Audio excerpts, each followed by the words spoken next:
Some of us escape anxiety by heading to social media. For some of us, it can actually trigger it, especially if we discover one or more of our accounts have been tampered with. Social media hacking is on the rise, with attackers looking to exploit the chaos of the COVID-19 pandemic. Here's what you need to know to keep your personal and professional pages safe before it happens to you.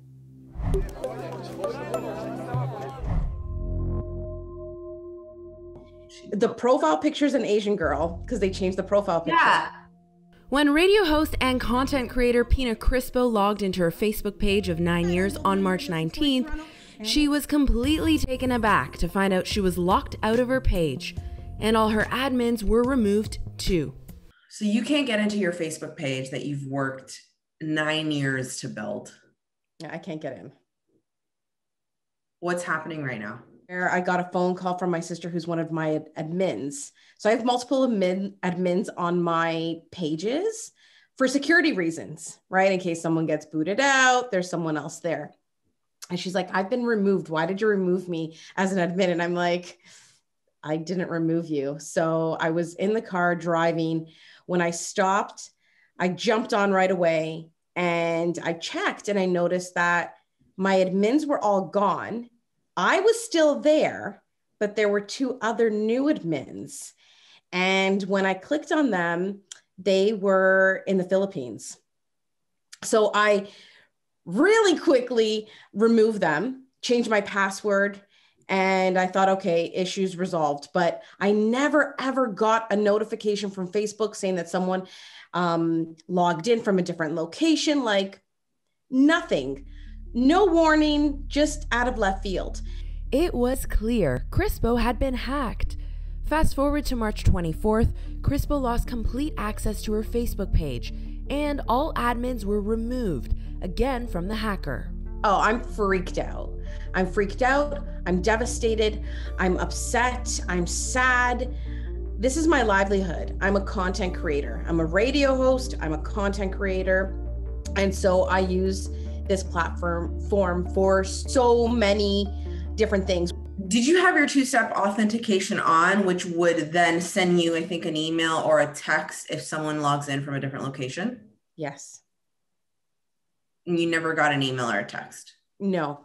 Through my journey and my experience and trying to figure this all out, this is happening to a lot of people, whether they have that two-step on, whether they don't. Crispo is one victim among millions annually to digital identity theft. Hackers looking to lift identities haven't taken a break during the pandemic, and in many cases have doubled down, hoping to capitalize on all of the uncertainty and people's fears. After persistence and numerous emails back and forth with a Facebook representative, someone began working on her case. And thankfully, she was able to get her Chic Mama Facebook page back. But still, one of her smaller pages remains hacked. We reached out to certified ethical hacker Terry Cutler, who says social media websites and apps have become popular hangouts for scammers, and no one is too small to be a target, like some might think. I put together a video series, right, called Internet Safety University, and in that series, I actually have a one-on-one conversation with a victim named Allison, who had two-step verification turned on everywhere except for one account. And what happened was they got into her Hotmail account because she never uses it, right? It's mostly old junk mail that goes in there. But what happened was when they got into her account, they were able to see all her security questions that she uses everywhere else.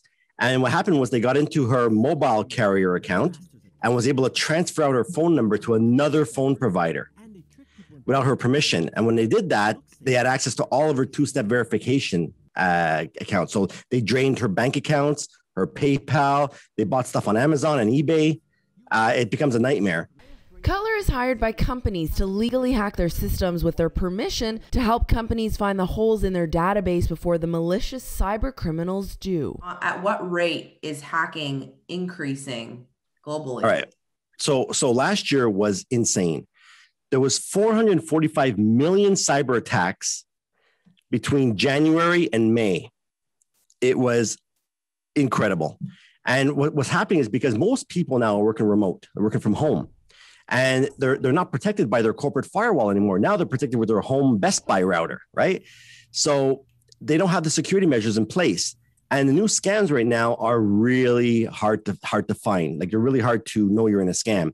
So people are clicking on links they're not supposed to. Now they're part of a phishing attack, which means they think they're on a legitimate website, but when they start entering their information, they're actually giving away their username and password to a cyber criminal waiting for them on the other line. Cutler says the most important steps to do right now to protect your cyber accounts includes: make sure your malware is up to date, never get the free stuff.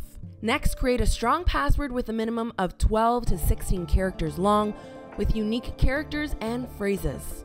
Call up your phone carrier and activate port protection. It's a feature that helps prevent your number and account from being transferred accidentally or by an unauthorized user. And lastly, activate two-step authentication on all your accounts. This feature will send you a code to confirm it's you before you log into your accounts. Data breaches have infected the big brands too. Last July, hackers broke into the Twitter accounts of leaders and technology moguls. Bogus tweets were sent out from the accounts of Barack Obama and Joe Biden. Even a number of tech billionaires were targeted, included Amazon CEO Jeff Bezos, Microsoft founder Bill Gates, and Tesla CEO Elon Musk. Secure government agencies can also be targets. In February, 800,000 CRA accounts were locked over concerns usernames and passwords were accessed by CERB-related hacking.